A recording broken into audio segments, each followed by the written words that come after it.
الحمدللہ رب العالمین والعاقبۃ للمتقین والصلاۃ والسلام علی اشرف الخلق والرسل والانبیاء والمرسلین اما بعد فاعوذ باللہ من الشیطان الرجیم بسم اللہ الرحمن الرحیم ولا تقولوا لمن يقتل في سبيل الله اموات بل احیاء ولکن لا تشعرون صدق اللہ العظیم وصدق اللہ رسولہ النبی الکریم الامین المکین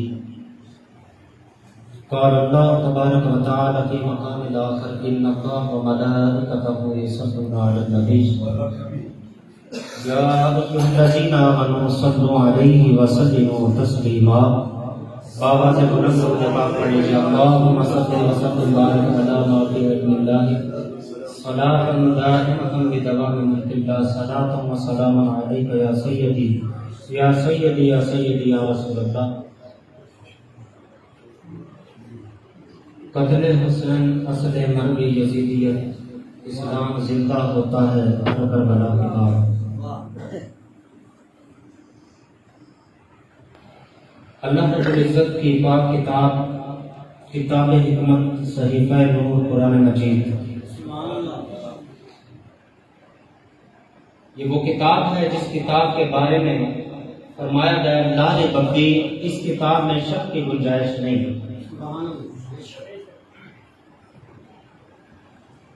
تاجدار انبیاء صلی اللہ علیہ وسلم جب دنیا سے جانے لگے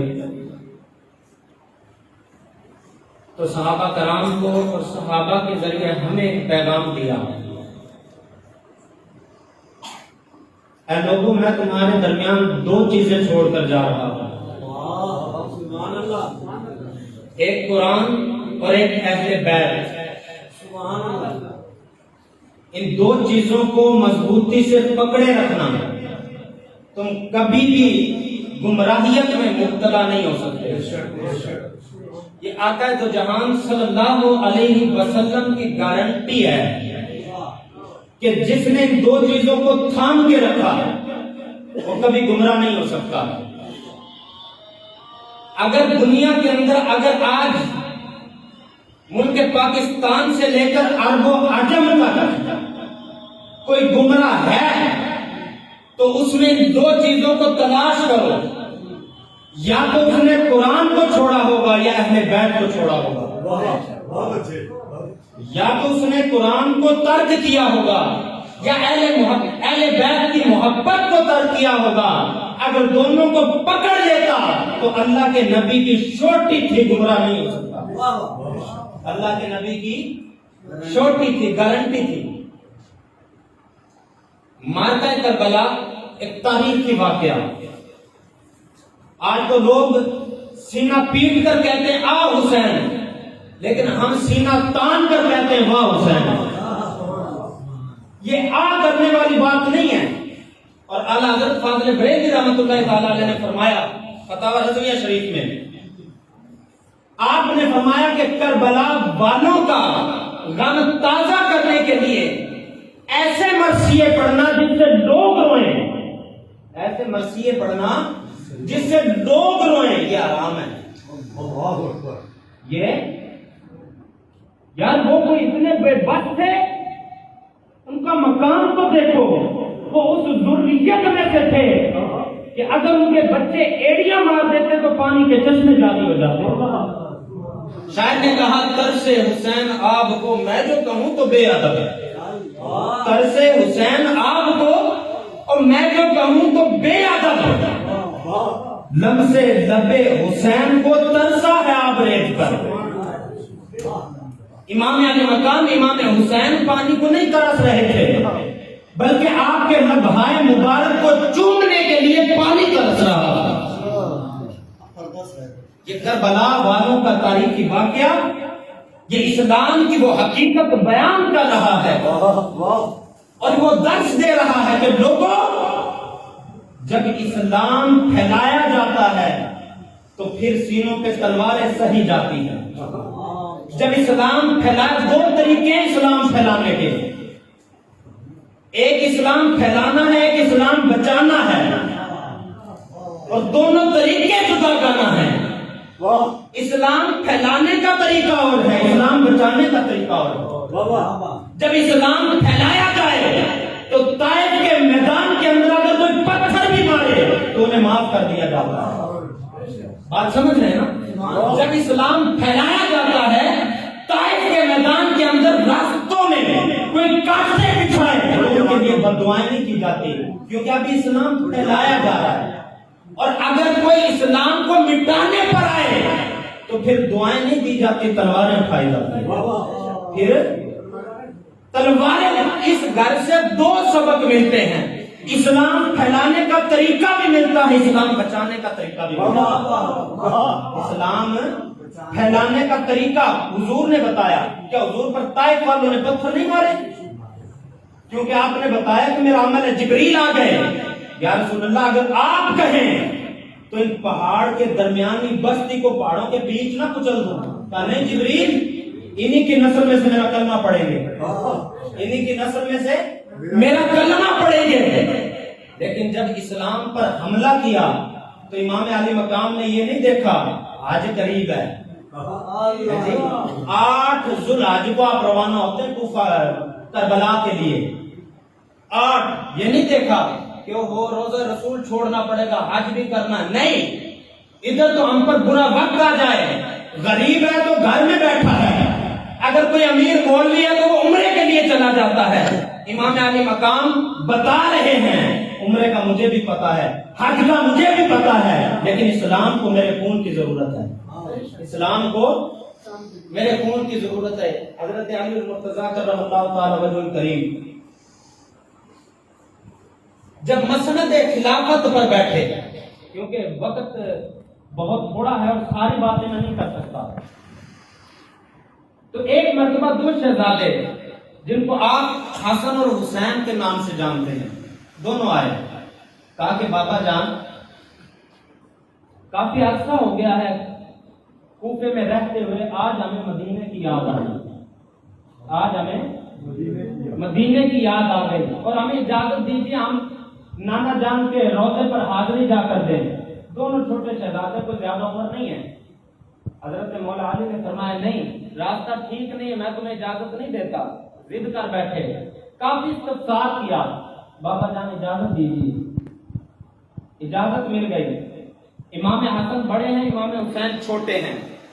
حضرت علی نے امام حسن مجتبی کو بلایا اور کہا دیکھ بیٹا حسن، یہ تیرا بھائی ہے، چھوٹا ہے، حسین ہے، سفر پر جا رہے ہو، اس کا خیال رکھنا ہے۔ امام حسن مجتبی نے فرمایا بابا جان یہ کون سی بتانے والی بات ہے، بھائی ہیں اور بھائی بھائیوں کا خیال ہی رکھتے ہیں۔ کہا نہیں، میں تجھے پھر بھی کہتا ہوں، اسے عادت ہے بار بار پانی پینے کی، اس کے پانی کا بڑا خیال رکھنا ہے، اس کے یہ جب بھی طلب کرے پانی، تو نے اسے پانی پلانا ہے، یہ تیری ڈیوٹی ہے۔ چل پڑے، راستے میں چلتے چلتے چلتے چلتے ایک جگہ، ایسی جگہ پر پہنچے جہاں پر پانی ختم ہو گیا۔ امام حسین نے پانی طلب کیا، امام حسن مجتبی نے فرمایا بھائیوں سے کوئی چیز چھپائی نہیں جاتی حسین، بات یہ ہے کہ پانی ختم ہو گیا۔ اس نے کہا میں بابا جان نے جو آپ کو وصیت کی تھی کہ میں جب بھی پانی طلب کروں تو نے پانی دینا ہے، تو کیسے ختم ہو گیا؟ چلتے چلتے جنگل کے اندر پہنچے تو ایک گھر نظر آیا، دروازہ جا کر کہا کہ دیکھتے ہیں کہ دروازہ بجاتے ہیں، کون آتا ہے، یہاں سے پانی کا کوئی رستہ نکالتے ہیں۔ کہتے ہیں تاریخ لکھتی ہے، مورخ لکھ رہا ہے کہ جب دروازہ بجایا تو 95 یا 100 سالہ بڑھیا دروازے سے باہر آئی، 95 یا 100 سالہ ایک بڑھیا دروازے میں آئی اور دیکھا میرے تو خیال میں وہ دروازے سے جب باہر نکلی ہوگی تو دنگ رہ گئی ہوگی اور دیکھ رہی ہوگی کہ یہ دو شہزادے، وہ دیکھ کر واپس گئے اور اپنے 100 سالہ خامد سے جا کر کہتی ہے، کہا کہ اللہ کے بندے اٹھ، تجھے آج ایک عجیب منظر دکھاؤں۔ اللہ کے بندے اٹھ، تجھے ایک عجیب منظر دکھاؤں۔ وہ کہنے لگا میری 100 سال عمر ہے، میں نے ایسا کیا جو نہیں دیکھا؟ کہا کہ تو نے اپنی 100 سالہ زندگی کے اندر ایک چاند دیکھا ہوگا، ذرا ہمت کر دروازے تک آ، اپنے دروازے پر 2 ہیں، ایک ساتھ 2 ہیں۔ چنانچہ بڑھیا نے کہا امام حسن مجتبیٰ سے اپنا تعارف کرواؤ، کہاں سے آئے ہو، کہاں کا ارادہ رکھتے ہو، کدھر جانا ہے، کیوں آئے ہو، تعارف کراؤ۔ میرے امام نے تعارف کروایا، آپ کیا کہتے ہیں؟ تقسیم ہوئی دولت دین گھر سے ہمارے، تقسیم ہوئی دولت دین گھر سے ہمارے، شاہوں کو ملا تاج و نگین گھر سے ہمارے، پڑھتا رہا جبریل امین گھر پہ ہمارے، محمد کے نواسے ہیں وطن دور ہمارا، جو تھا آدم سے بھی پہلے وہ تھا نور ہمارا، جو تھا آدم سے بھی پہلے وہ تھا نور ہمارا۔ امام حسین کہنے لگے اماں یہ میرا بھائی حسن ہے، باتیں لمبی کر رہا ہے، موضوع پر آؤ اور پانی لے کر آؤ۔ سبحان اللہ۔ اس بڑھیا نے کہا کہ اپنا تعارف کرواؤ۔ پھر آپ نے فرمایا بت توڑ کر کعبے کو سوا کر دیا ہم نے، بندوں کو طلبگار خدا کر دیا ہم نے، چہرے پہ ہمارے ہے حسن و عدل کی تصویر، اگر ہم ہاتھ اٹھا دیں تو بدل جاتی ہے تقدیر، ہم ہاتھ اٹھائے تو بدل جاتی ہے تقدیر، یعنی تقدیر کی بھی کوئی وجہ نہیں ساڈے سامنے رکے۔ بڑھیا گھر سے پیالہ بھر کے پانی کا لائی، جب امام حسین پانی پینے لگے تو دیکھا کہ بڑھیا کی آنکھوں میں آنسو ہیں۔ کہا کہ اماں روتی کیوں ہیں؟ کہا کہ بیٹا بات بھی ایسی ہے، عمر شرع اجازت نہیں دیتی کہ میں آپ سے یہ بات کروں، لیکن مجھے دکھ ہے۔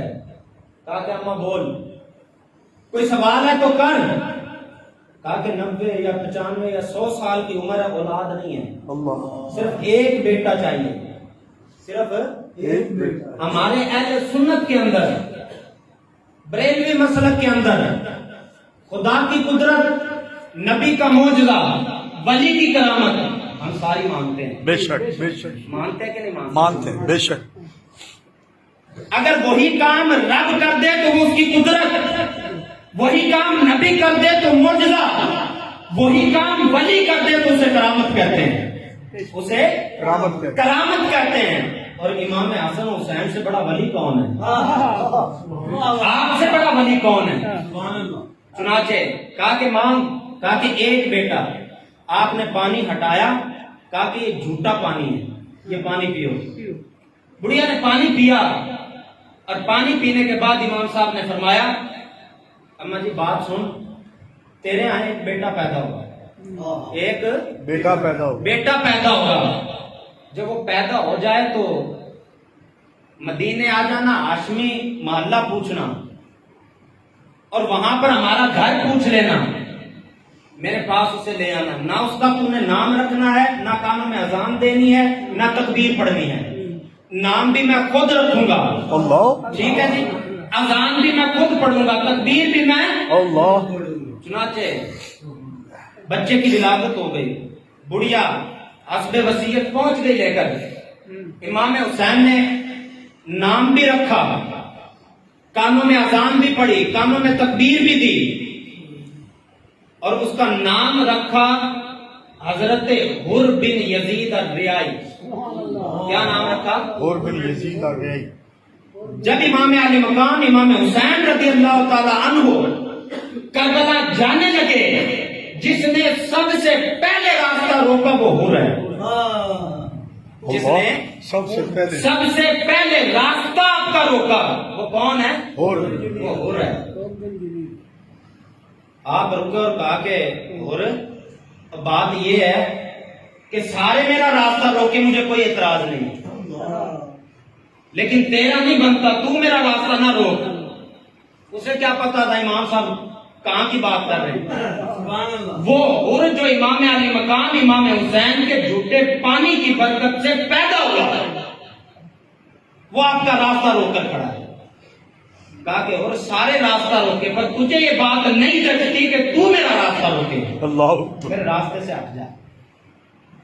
دیکھا کہ امام علی مقام امام حسین رضی اللہ تعالی عنہ نے کہا کہ اور ہمارے پاس آیا، ہمارا مہمان ہے، ہمارا مہمان ہے اور ہم کریم گھرانے سے تعلق رکھتے ہیں۔ اس کے پاس ہے نہر فرات کا گرم پانی اور ہمارے پاس ہے آب زمزم۔ اپنے اصحاب کو کہا، وہ اصحاب نے اصحاب بمانا دوست، اپنے اصحاب کو کہا کہ اور کو پانی پلاؤ۔ اللہ بھئی اس کے پاس تو نہر فرات کا، میرے پاس آب زمزم، اس کو پانی پلاؤ، اس کے گھوڑوں کے منہ پہ پانی کے چھٹے مارو، یہ ہمارا مہمان ہے۔ چنانچہ امام علی مقام امام حسین رضی اللہ تعالیٰ عنہ نے ان کو پھر بھی سمجھایا، اور تیرا نہیں بنتا کہ تو ہمارا راستہ روکے، یہ بات تجھے نہیں جچتی کہ تو ہمارا راستہ روکے۔ لیکن اور نے ایک ہی بات کی، یا بیعت کر یا جنگ کر۔ تو امام علی مقام امام حسین کہنے لگے، اے اور میری نگاہ ولایت تو دیکھ رہی ہے کہ کچھ دیر بعد تو ہی میری بیعت کرنے والا ہے، تو مجھے کہہ رہا ہے کہ بیعت کر، میری نگاہ ولایت دیکھ رہی ہے کہ کچھ دیر کے بعد تو میری بیعت کرنے والا ہے۔ اللہ چنانچہ آپ کربلا میں پہنچ گئے، وہ کربلا کا منظر۔ آج تو لوگ کہتے ہیں کہ امام علی مقام امام حسین بے بس تھے، نہیں، نا شان اونچی تھی اس لیے امتحان اونچا تھا، شان اونچی بڑی تھی اس لیے امتحان بھی بڑے ہونے تھے۔ تاریخ نے لکھا ہے کہ جب آپ کربلا میں پہنچے تو ایک جن حاضر ہوا، اور معتبر بات ہے، غیر ذمہ دارانہ بات نہیں ہے۔ اس نے کہا کہ ہم نے کچھ عرصہ پہلے، کچھ سال پہلے آپ کے نانا کے ہاتھ پر کلمہ پڑا اور مسلمان ہو گیا سارا گھرانہ۔ اے ابن علی، اگر میری ضرورت ہے تو بتا، سارے یزیدیوں کے سر کاٹ کے تیرے قدموں میں رکھ دوں گا، سارے یزیدیوں کے سر کاٹ کے۔ امام علی مقام امام حسین رضی اللہ تعالیٰ عنہ نے کہا، برے وقت میں اچھے جملے ادا کرنے کا شکریہ۔ بھائی برے وقت میں تو اپنا بھی ساتھ چھوڑ دیتا ہے، آپ نے فرمایا کہ برے وقت میں اچھے جملے ادا کرنے کا شکریہ، اور مقام میرا اونچا ہے، جنتی نوجوانوں کا سردار میں ہوں، تو امتحان بھی میں نہیں دینا، کنارے پر کھڑے ہو کر میرا امتحان دے۔ کہا کہ پھر ایسا کرتا ہوں کہ نہر فرات کو آپ کی طرف موڑ دیتا ہوں۔ کہا کہ تو کیا سمجھتا ہے ہم اتنے بے بس ہیں؟ اور ہماری ذریت میں سے بچوں نے زمین پر ایڑیاں ماری تو چشمے جاری ہو گئے، اگر میں چاہوں تو یہاں سے چشمے جاری کر دوں، لیکن بس میرا امتحان ہے، تو دیکھ، تو میرا امتحان دے۔ امام علی مقام امام حسین نے 10 محرم الحرام کو خطبہ دیا، اور بڑا فصیح و بلیغ خطبہ دیا۔ کیوں خطبہ دیا؟ کیوں ضرورت تھی اس خطبے کی؟ تاکہ اتمام حجت ہو جائے، کل قیامت والے دن یہ نہ کہیں ہمیں تو بتایا ہی نہیں، اور ہمیں تو پتہ ہی نہیں تھا۔ امام صاحب آ کر کھڑے ہوئے اور کہا کہ اے یزیدیو، میری بات سنو، حضور کے کندھوں پر سوار میں ہوا، میں وہ حسین ہوں جس کو بھٹی کے طور پر حضور کا لعاب دہن دیا گیا، اور میں وہ حسین ہوں جس کے بارے میں میرے نانا نے فرمایا، حسین منی وانا من الحسین، حسین مجھ سے ہے، میں حسین سے ہوں۔ اور سنو، میرے بارے میں فرمایا ہے، الحسن والحسین سید الشباب اہل الجنہ۔ کیا تم میرے مقام کو نہیں جانتے؟ کیا میرے مرتبے کو نہیں جانتے؟ میری ماں کون ہے اور میرا باپ کون ہے، میرا نانا کون ہے؟ ادھر سے آواز آئی، حسین اپنے مناقب بیان نہ کر، جنگ کے لیے کسی کو بھیج، جنگ کے لیے کسی کو بھیجو۔ لیکن آپ نے تمام حجت کے لیے خطبہ مکمل کیا، خطبہ مکمل کیا۔ آج جو لوگ کہتے ہیں نا کہ امام صاحب جو ہے نا وہ پانی مانگتے رہے اور ترستے رہے اور بلکتے رہے، لوگ اتنا بے بس بنا دیتے ہیں کہ جیسے ان کے پاس کچھ بھی نہیں تھا۔ آج مولوی تو یہ بات بتاتے ہیں کہ امام علی مقام امام حسین نے حضرت حور کو آب زمزم پلایا۔ کیا امام صاحب یہ بات نہیں جانتے تھے کہ میرا پانی ختم ہو رہا ہے؟ بھئی مولوی جانتا ہے، امام علی مقام نہیں جانتے تھے؟ جانتے تھے۔ اور ایک بات یاد رکھیے گا، کبھی بھی اس گھرانے کو فقیری انداز میں پیش نہ کرو۔ بے شک فقیری انداز میں نہیں، یہ سخیوں کا گھرانہ ہے۔ یہ گھرانہ سخیوں کا گھرانہ ہے۔ یہ تو اپنوں کو نہیں، یہ تو دشمنوں کو بھی نواز دیتے ہیں۔ بابا یہ دشمنوں کو بھی نواز دیتے ہیں۔ امام علی مقام امام حسین کے جہاں پر لوگ کس سے سناتے جی پانی کے لیے ترستے رہے بلکتے رہے، وہیں پر ان کے پاس روٹی بھی تو نہیں تھی، کھانا بھی تو نہیں تھا، کھانے کی روایت کہیں پہ نہیں ملتی، صرف پانی کی ملتی ہے۔ ایک بات یاد رکھیے گا، آپ کے گھر پر کسی نے دروازہ بجایا اور اس نے کہا جی آپ باہر آئے، اور اس نے کہا جی روٹی چاہیے۔ کیا چاہیے؟ روٹی۔ بات بڑی توجہ طلب ہے۔ اس نے کیا کہا؟ روٹی چاہیے۔ روٹی چاہیے۔ آپ گھر پر گئے، جا کر اپنی زوجہ محترمہ نے سوال کیا جی کون ہے دروازے پر؟ تو آپ کیا کہیں گے؟ فقیر ہے۔ کون ہے؟ فقیر۔ اونچا بولنا ہے۔ فقیر۔ کون ہے؟ فقیر۔ فقیر ہے۔ لیکن تھوڑی دیر بعد کسی میرے جیسے نے دروازہ بجایا اور کہا جی زید یا بکر جو بھی تھا دروازے پر، پانی چاہیے۔ کیا؟ پانی چاہیے۔ پانی چاہیے۔ آپ گھر پر گئے، گھر والوں نے پوچھا کون ہے دروازے پر، آپ کیا کہیں گے؟ نہیں، پانی مانگنے والے کو فقیر کوئی نہیں کہتا۔ یہ بات یاد رکھیے گا، پانی مانگنے والے کو فقیر کوئی نہیں کہتا۔ جو روٹی مانگتا اسے لوگ فقیر کہتے ہیں، اور جو پانی مانگتا اسے لوگ مسافر کہتے ہیں۔ کیا کہتے ہیں؟ مسافر۔ مسافر کہتے ہیں۔ امام علی مقام نے پہلی بات تو پانی طلب نہیں کیا، لیکن ایک روایت میں مورخ نے لکھا ہے چھوٹی سی جگہ پر کہ حضرت علی اصغر کے لیے اس لیے پانی طلب کیا کہ آپ کی بہن زینب نے کہہ دیا تھا، اور آپ کہہ کر گئے کہ انہوں نے پانی نہیں دینا، لیکن میں آپ کی بات رکھنے کے لیے جا رہا ہوں، اتمام حجت کے لیے جا رہا ہوں۔ اے بہن زینب، تو نہیں جانتی، اور جب اقتدار کا نشہ آنکھوں پر آ جائے تو سامنے حسین بھی کھڑا ہو تو نظر نہیں آتا، سامنے حسین بھی کھڑا ہو تو نظر نہیں آتا۔ بہت اچھے۔ آپ مجھے یہ بتائیں کیا یزید نماز نہیں پڑھتا تھا؟ پڑھتا۔ حج نہیں کیے؟ حج بھی کیے، نماز بھی پڑھی، جامع مسجد دمشق کا خطیب بھی تھا، خطبہ بھی دیا کرتا تھا، لیکن کام کیسا کر گیا کہ تیرا نام ہی بے عزتی بن کر رہ گیا۔ امام علی مقام امام حسین علی اصغر کو لے کر جاتے ہیں اور کہتے ہیں کہ وہ اس کے لیے پانی دو، یہ بچہ کیا کر سکتا تمہارا؟ تو کہتے ہیں کہ ابن زیاد نے ارملہ نامی شخص کو حکم دیا کہ تیر چلا۔ حضرت علی اصغر جو ہے حضرت رباب سے ہیں، اور حضرت رباب جو ہیں وہ سید گھرانے سے نہیں تھی، وہ سید گھرانے سے نہیں تھی۔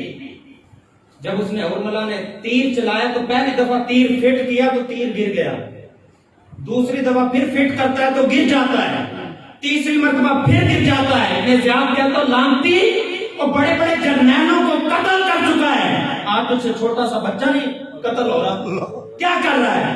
تو ارملہ کہتا ہے ابن زیاد جو میں دیکھ رہا ہوں تو نہیں دیکھ رہا، علی اصغر تو سامنے ہے، لیکن اس کے گلے پر ایک ہاتھ اس کے نانا کا ہے، ایک ہاتھ اس کے بابا کا ہے، ایک پردہ نشین خاتون آ کر مجھے کہتی ہے اور ظالم اپنا تیر بھی دیکھ لے اور علی اصغر کو بھی دیکھ لے۔ اور کہتے ہیں جب علی اصغر کو شہید کیا گیا تو اس کے بعد حضرت رباب آپ کی والدہ 1 سال کربلا کے بعد زندہ رہے۔ کبھی بھی آپ چھاؤں میں نہیں بیٹھے، کبھی بھی آپ چھاؤں میں نہیں بیٹھی۔ کسی نے پوچھا رباب چھاؤں میں نہیں بیٹھتی؟ کہا جب بھی چھاؤں میں جاتی ہوں مجھے علی اصغر کی شہادت یاد آ جاتی ہے۔ کبھی بھی آپ نے ٹھنڈا پانی نہیں پیا؟ کسی نے پوچھا آپ ٹھنڈا پانی کیوں نہیں پیتی؟ کہا جب بھی ٹھنڈا پانی سامنے آتا میرے سامنے کربلا آ جاتی ہے۔ یار کوئی چھوٹا، جب یہ قافلہ واپس مدینے جانے لگا تو ایک شخص امام زین العابدین سے کہنے لگا، اس نے کہا کہ کوئی بات نہیں، آپ کو قیدی بنا لیا گیا، لیکن حضرت یوسف علیہ السلام کو بھی قیدی بنایا گیا تھا، تو آپ نے فرمایا تو نے انصاف نہیں کیا، اللہ کے بندے تو نے انصاف نہیں کیا، اور قتل ہوتے رہتے ہیں، مقدمے چلتے رہتے ہیں، لیکن تاریخ نے کبھی ایسا نہیں لکھا ہوگا کہ قتل بھی میرے ہوں اور ہتھکڑیاں بھی مجھے لگائی جائیں، اور قتل بھی حسین کے ہوں، ہتھکڑیاں بھی حسین کے گھرانے کو لگائی جائیں۔